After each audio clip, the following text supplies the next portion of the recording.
Mrlubufu here with more spoilers. So the first one is far and away. This was a spoiler on the Magic Show by Evan Irwin. So let's go ahead and take a look. So it's basically, to make sure that these cards are not exclusively better than the originals, they always tack on 1 mana. So far is Unsummon, plus 1 mana. Away is Diabolic Edict, plus 1 mana. And of course you could fuse it, which always costs 2 more mana. It's okay. We're playing Edict effects in, Tribute to Hunger, and so, and Devour Flesh, which I think the reason why Devour Flesh is being played more than Tribute is because of the fact it's 2 mana. Yes, having the diversity between the two is okay. I personally don't think this will get there, though. It's just a little bit too pricey for the effects you want. You play Unsummon because it's 1, you play Edict, or you play Tribute because it's 2, not because it's 3. Other than that, though, I think it's pretty interesting. I like how they're doing these fuse cards. Next we have Renegade Crisis. So it's a 3-mana 3/2 evolve that whenever it evolves, put a +1/+1 counter on each other creature you control with a +1/+1 counter on it.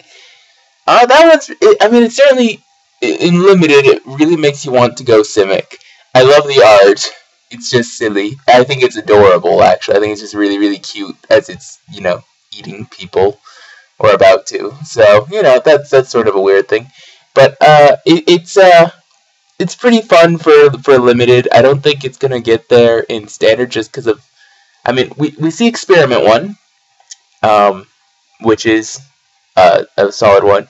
We saw a little bit of Gyre Sage, but really, where else are +1/+1 counters happening? Not that much. I occasionally saw an increasing savagery in the banned hexproof deck. Not very often, I would like to point out, but occasionally. But if you did that, there's no creatures that make or that evolve Renegade Crisis, so you wouldn't be playing this guy anyway. But certainly limited. If you get the Simic deck, it's quite solid. It's not put a +1/+1 counter on each other creature you control, and that's what makes it not totally busted. Next we have Council of the Absolute. So a callback to Grand Arbiter Augustine IV.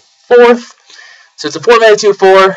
As it enters the battlefield, name a card other than a creature or land. Your opponents cannot cast cards with the chosen name, and spells with the chosen name you cast cost 2 less. So the Council's not as powerful as Grand Arbiter is, even though there's more of them. Well, there's more individual people, but the Council as a whole counts as one. Never mind.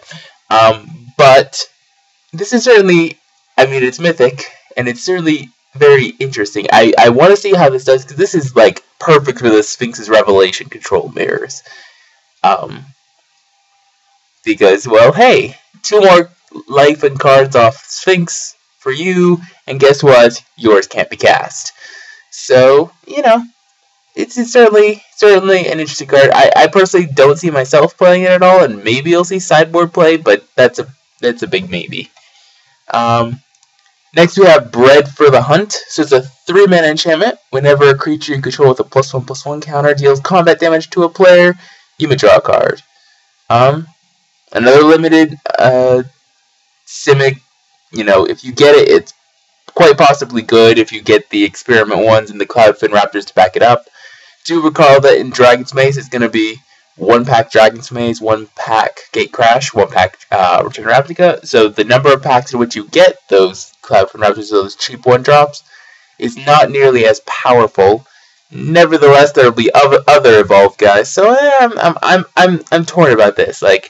Being able to draw a card is probably just, it's card advantage, right? Who doesn't like value? Next we have another Council of Absolute. Mrlubufu, Mind Drinker. So it's a 5-mana 2/4 flyer that whenever it deals combat damage to a player, it Mind Funerals them. Reveals card until they reveal 4 lands and put them into their graveyard.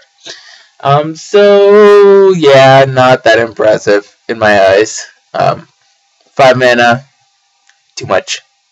Yeah, it's a, Mind Funeral on a stick, but mill's not happening anytime soon, not with what we've seen thus far. Next we have, oh, this one's in French. Okay, it's Okies Aid. So it's a 5 mana sorcery.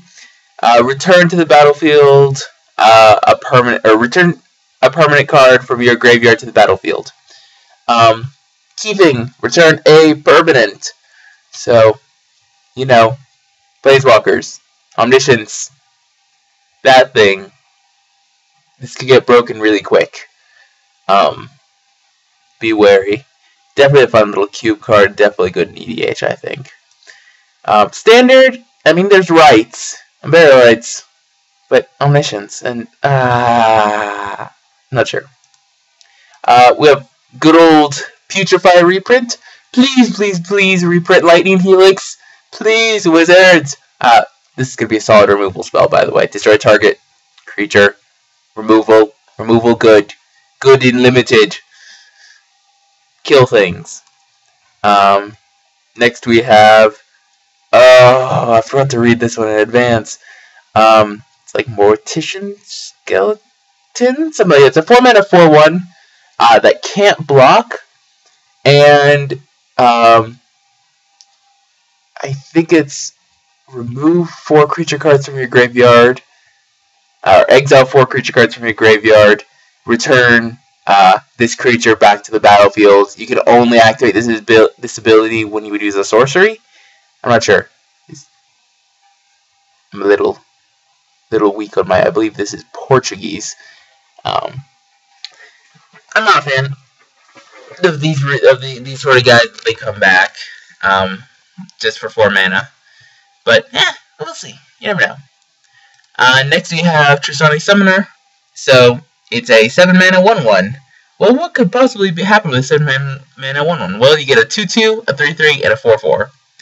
So you're getting, 10 power for 7 mana, and it works with Restoration Angel, but I don't think it's gonna be, it's gonna see that much play. Maybe in limited, but standard, you want your 7 mana finishers to be, you're playing 7 mana to do something probably a lot bigger than this guy.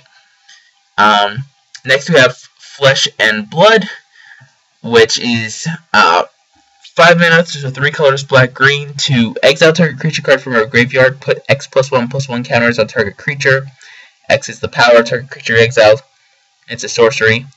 And the right blood is target creature deals damage equal to its power to target creature or player, and it is also a sorcery. If it was an instant, it'd be so much cooler, but it's not, so meh. That's what I think about it. And lastly, the card that I think is just totally, absolutely, mega, ultra bonkers, Voice of Resurgence. It's the best. I think it's the best bear ever printed because it's a green-white 2/2. Okay, it's mythic. What gives it that mythic feel? Whenever an opponent casts a spell during your turn, or when Voice of Resurgence dies, put a green and white elemental token onto the battlefield with this creature's power and toughness are equal to the number of creatures you control. That is insane!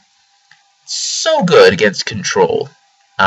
You want to end a turn Sphinxes? Got a token. End of turn Think Toys? Token! You want to Doom Blood? You have to kill it during they have to kill it during their turn. You heat up the whole, not having to leave up mana for Dissipate or whatever. And then even still, you probably will get the token. Like, this thing is so good. The only card that I see right now that wrecks it is Pillar of Flame, because no one plays Annihilating Fire. Pillar of Flame, because it's a sorcery that we play it on their turn, and because it exiles the dies trigger, or the dies check never happens. Or no, the dies check happens, but it doesn't, succeed. So, yeah, this guy's really, really good. Like, really good. Keep an eye out for this card because it's probably the best value bear ever. Or as of the point of me saying it, because who knows, maybe they'll have a 2/2 win target. They won't have win target game, but same thing. Voice of Resurgence is very powerful. Of course, it's mythic, so it's going to be hard to get a hold of, but yeah, I like this guy a lot. Anyway, That's going to be it for today. Thank you all for watching. Rate, comment, and subscribe.